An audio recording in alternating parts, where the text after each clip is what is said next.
Sup, guys? Just kidding. Welcome back to another weekly video. Today is going to be the sequel to the video I did a while back called How to Achieve a Natural Sounding Male Voice. Now, I did kind of want to channel my aesthetic from that video just because I know my look has changed, so that's kind of partially why I look disheveled, and also because depression is real. But you know, we gotta show up and we gotta do life stuff, so that's why I'm here. So we're gonna talk about voice masculinization today. Now, before we can do so, we do need to define the traits of a masculine voice. Now, inherently, there is a difference in the length of the vocal tract between Male voice. and a female voice, right? So For a male voice, you'll typically have an elongated vocal tract, which just means the distance from your larynx to your lips is greater than that of, you know, for instance, if you were feminizing your voice, you would raise your larynx, therefore shortening the length of your vocal tract, right? And therefore that decreases space in your mouth. Now, we're dealing with a couple things here, because the fundamental difference between, well, one of the basic fundamental differences between a male voice and a female voice is the vocal tract length. Now, the great thing is we can actually pretty much emulate any gender just by manipulating this vocal tract. So, something that really helps if you want to elongate the vocal tract, because like if you're cis or if you're AFAB or whatever term you want to use, right? Typically, your vocal tract is going to be inherently shorter than, for instance, somebody like me who I was assigned male at birth, right? so what you would do here, this is a really simple sound. If you do like a Doba, doba, you should see my larynx drop, and you want it to be like you have nothing going on. Doba, doba. it's like a dopey sound. Now, originally I actually used to teach it as, Dopey? but the problem with the E vowel is sometimes that can affect the vocal tract, meaning it shortens a little bit, right? So the larynx can raise, and that can affect the timbral quality of the sound. Now, timbre is dictated by a couple things, but one of the primary factors that determine timbre is, again, the length Of the vocal tract. So if you're doing a dopa, right, you should feel it in the back of your mouth, right? Now you're gonna really open your mouth. for this. So like first AFAB individuals, most of the time you see like a really small mouth shape, right? Now, For men, you know, if I go back to my male voice, now it's people have made comments before. They're like, okay, Zoe, like your mouth shape changes, so your face changes when you go into this male voice. and that's entirely true, because again, you cannot maintain the same physiological shape. That you have for like A female voice, for a male voice, because otherwise it would end up sounding something a little bit like this, right? Which is inherently a little bit brighter than, for instance, something like this, right? So if you go back to that dopa sound, you want to basically kind of feel the space in the back of your oral cavity opening up for this. So like, dopa, do, open your mouth a lot. The more space, the better. Put your hand on your larynx, right? Dopa. the lower you can make this go, your larynx, or the part that sticks out for us AMAB individuals, medically known as laryngeal prominence, is where two halves of the thyroid cartilage actually come together and they form a peak. So we actually want to pay attention to that. For those of you who are AFAB who are watching this, you're going to have to dig around, because your Adam's apple, or your laryngeal prominence, if we're using medical terminology, will be less pronounced than mine would be. But you should still be able to feel it. You can see mine right here, right? All right, and the lower you make that go, the better. Now, when you're doing this, you also want to be able to raise the velum, okay? Now, the velum is also known as the soft palate, right? And that's in the back of the mouth. You have that ridge surface right behind your two incisors.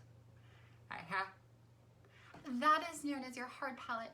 Behind that, you should reach a semi-fleshy surface. This is known as the vellum, or the soft palate. Now, one of the ways that you can raise that is you're going to breathe in really slowly, opening up the back of your mouth, imagining the back of your mouth kind of as a cave that's expanding. Now, if you do this right, you should be able to feel air up higher in your oral cavity, so higher in your mouth. So the sound should be like this. I think it's the term they use in I don't want to say the name of the show, but mouth breather. That's kind of what we're channeling here, right? And you'll be able to feel the cold air up really high in the back of your mouth, and it will feel cold, right? If you don't feel the cold air up higher, then usually that's an indicator that your soft palate could be lifted more. Now, manipulating the position of the soft palate actually negates the possibility of nasality. So if you're talking with a voice like this for my, transmasculine watchers, right? Some of this, you actually may be being nasal, right? Where airflow is actually directed through the nasal cavity by lowering the velum. So if we want to get rid of that nasal quality, what we have to do is we have to raise the velum. And again, open your mouth and look at the inside of my mouth, how that looks.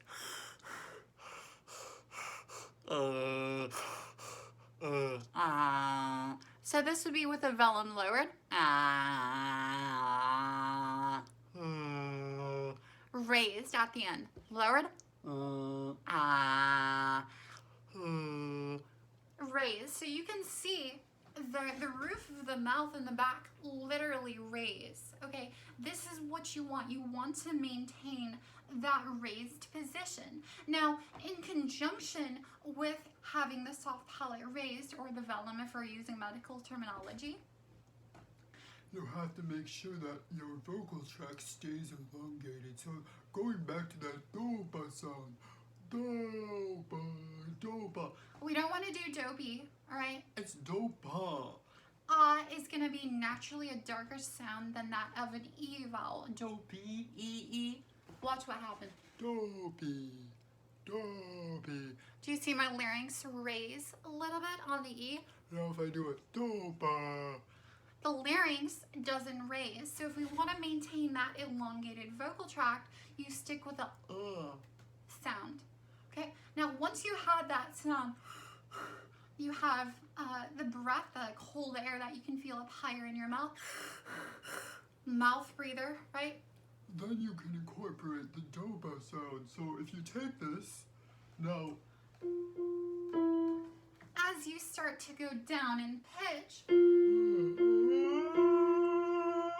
that's a little bit too high. It's in the wrong octave too. Okay, so if we're gonna start on, what is this, G3, right? We do dopa, dopa, dopa. And then when you breathe in, inhale so you feel the cold air on top, right?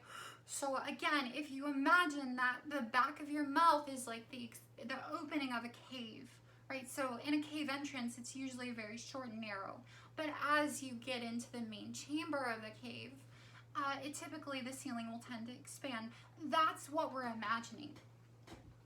Now, additionally, if you're having trouble widening the throat for, this type of sound, what you can imagine is that somebody put like a waffle cone, for those of you who like ice cream, in your throat. Now, while you have the waffle cone in your throat, you cannot narrow your throat at all. Otherwise, it's going to crush the cone. And if you crush the cone, your masculine sound goes out the window, right? So you have to keep everything nice and open. The more exaggerated space you have when you're talking, the better. What this space dictates are the presence, not even the presence, but the audibility of the harmonic overtones overlaying whatever fundamental pitch you're vocalizing with. So in this case, if we're doing G3, right, the fundamental pitch would be G3. now if I lower my larynx, increasing the length of the vocal tract, I increase the distance that the sound waves have to travel before they leave my mouth. And the more distance they have, the more space the sound waves have to bounce off of the internal space. And that will inherently kind of mute, not exactly, but if you want to use a term, it would be like muting the upper harmonics. now the second You start to raise your larynx like this, right? And then you focus on narrowing the oropharynx back in the oral cavity. That'll be in a future video, but you can really start to feminize the sound. So for those of you who are AVAB, who are trying to masculinize the sound, you have to do the exact opposite. You have to have a lowered larynx, right, with the waffle cone in the throat, with a raised velum or soft palate, right again. ah, you can see that the velum raises and falls. If it's low, you're gonna create a smaller space, so those sound waves are gonna bounce around quicker, which means those harmonic overtones that are inherently common for a female voice are gonna be audible. Now the way that you mute those again is increasing the length of the vocal tract or raising the velum. Again, raising the velum will increase space within the oral cavity, right? So that's gonna further mute those harmonics, as well as Help offset the, possibility of actually being nasal. The possibility, so you can hear how much sound is behind my nose. Possibility. if I was just raising my larynx via shortening the length of the vocal tract, It would sound something like this. But if I actually am nasal and I lower my velum, watch. listen to the difference. I don't have that pressure behind my nostrils anymore. So this is a wrap on today's video. This actually went much easier than I expected it to go. Once I get into the swing of teaching, it's just like I'm teaching a student, so I'm not as nervous. Forgive the microphone, the lack of it. I know it's there. The audio interface broke, so I'm gonna have to, the cord broke, so I'm gonna have to get a new one. So I apologize. Be sure to like, comment, and subscribe. And let me know if this is more helpful than the video I posted a couple years ago, which was missing a lot of information. So yeah, let me know what y'all think. Be sure to like, comment, and subscribe. And if you haven't already, I did just release a Cover where I do it with my old voice. and my current voice. So the link to that will be in the description below. Again, if you want to sound Or talk like me. Any Extreme, whether it's like androgynous, maybe sounding something like this, or just doing like a very masculine sound. I can definitely help you with that. Now, as a warning, AFAB individuals, In order to get these beefy low notes, right, it's not just about changing the acoustic setting via manipulating the vocal tract, dealing with the space of the oral cavity, right? It's also about chord closure and chord thickness. now without testosterone, your vocal folds will not Be be. able to get these really beefy low notes. Now, You can.